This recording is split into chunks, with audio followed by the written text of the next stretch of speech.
Many residents of the Wilkes-Barre area have been to Francis Slocum State Park. The park is located only 5 miles from Dallas and 10 miles from Wilkes-Barre. Many have spent time in the summer there, going hiking, camping, swimming, and fishing. During the winter, many enjoy ice skating, ice fishing, sledding, and tobogganing. But most do not know the story behind Francis Slocum State Park. This is the life and story of the woman behind the park. This is the story of Francis Slocum.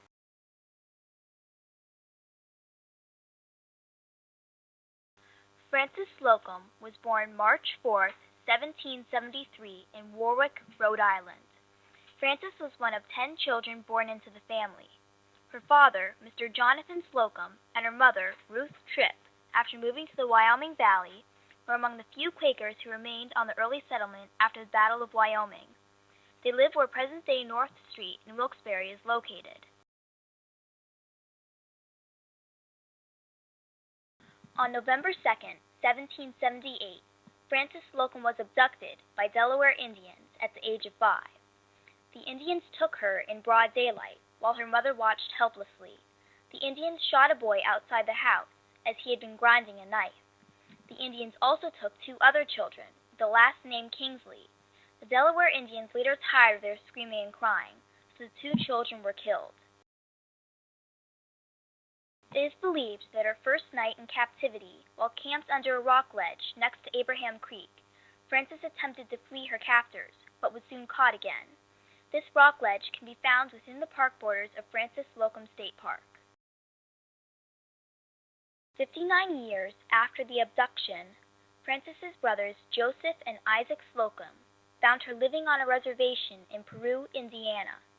Since her separation, she had completely adopted the Indian way of life, forgetting her native tongue and taking the Indian name of Mackinac, meaning young bear.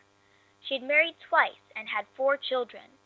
Only 2 of her children, both girls, had survived past childhood. Her 2 sons had died at a young age. One of her husbands was the Miami chief Shipacona, who had died in 1833.